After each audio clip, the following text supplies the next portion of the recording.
Welcome back to Om Inspiration. We're going to find another pose breakdown today as we begin to move into our 8-angle posture. Continuing to build upon our last video, that elephant's trunk, as we continue to work the knee over the shoulder. So we want to find a little bit of stretching through the hips as we draw the soles of the feet together. Working that bound angle, we'll let the knees fall to the earth, grounding through the sit bones. Hugging the low belly in, we draw the floating ribs together, just work that extension out of our foundation. And then gently hinging at the hips, we'll fold forward, maintaining that length through the spine as we continue to relax the shoulders back and down. And again, the elbows can gently press into the inner thighs as it just assists in stretching through those inner hip flexors.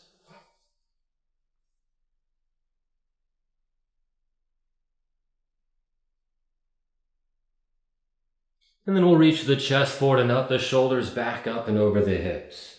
We'll gently draw our right foot in towards our left hip just a little bit, and we'll draw that left foot across our right knee this time. So we need to make our way into our Lord of the Fish. We'll take our right hand, gently release it behind the back into our twist as we start to roll that right shoulder back and down the spine.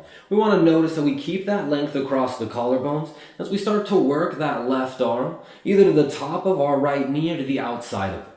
And then we roll both shoulders back and down. That encourages that strength through the side bodies to invite that twist through the core. And we'll notice that we continue to ground through the sit bones as we then lengthen out of that foundation, working that extension through the crown of our head.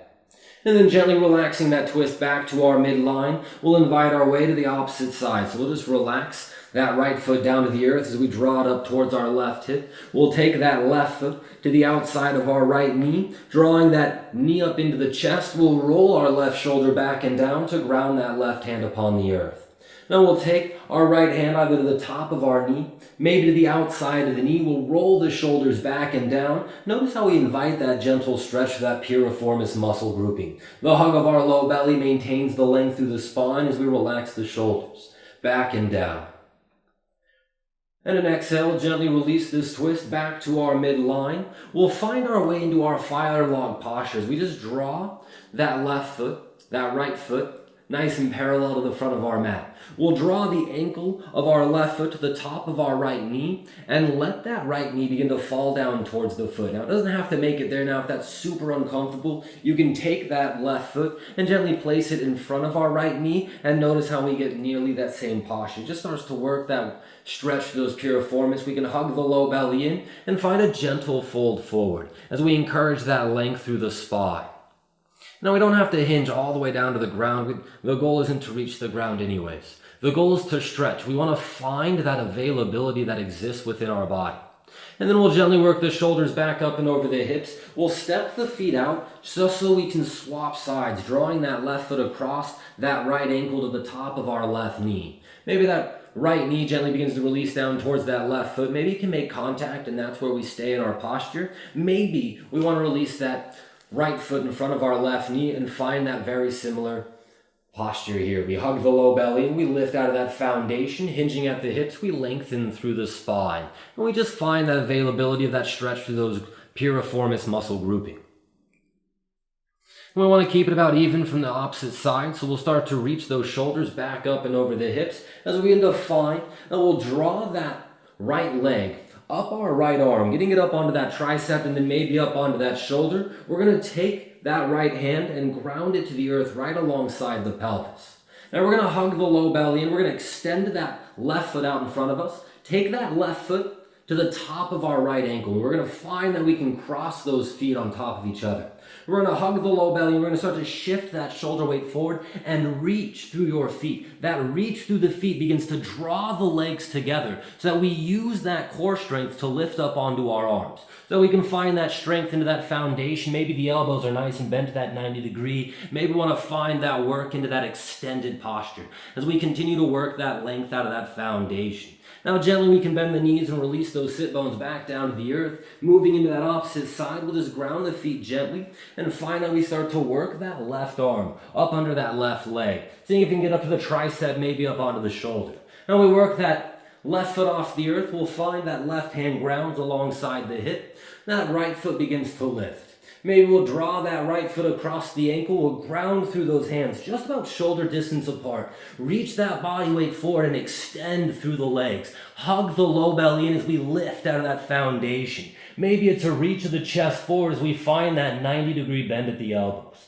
And both variations of this 8-angle posture are a lot of fun to play with. And then as we bend the knees, we'll gently release the sit bones back to the earth. We can unlace the feet and relax them into the ground. We'll find a nice little variation of our Malasana squat. As we ground through the sit bones, the hug of the low belly lengthens through the spine, and we'll gently reach the chest forward.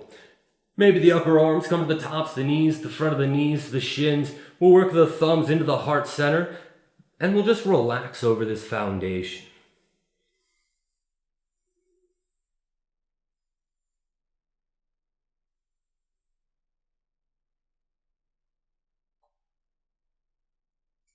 And then gently reaching through the chest forward and up, the shoulders turn up and over the hips. We'll find that we'll draw the knees together and relax one vertebrae at a time onto our backs. And just gently work the knees into the chest. We'll wrap the arms around the shins, giving ourselves a gentle bit of a squeeze. And then as we work the hands to the outsoles of the feet, we'll draw the knees up into the armpits, making our way into our happy baby, and just extend the soles of the feet to the sky. Continue to ground through the pelvis and the shoulders as we maintain the length of our spine.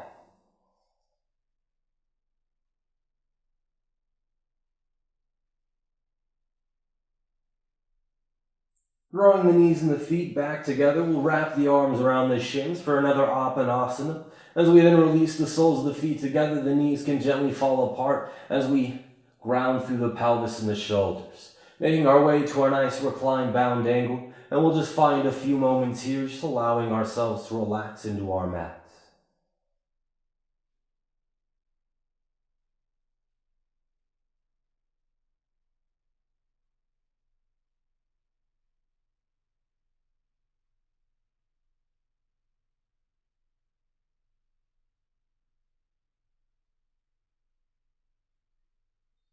And gently we'll work the knees back together, the feet flat upon the earth.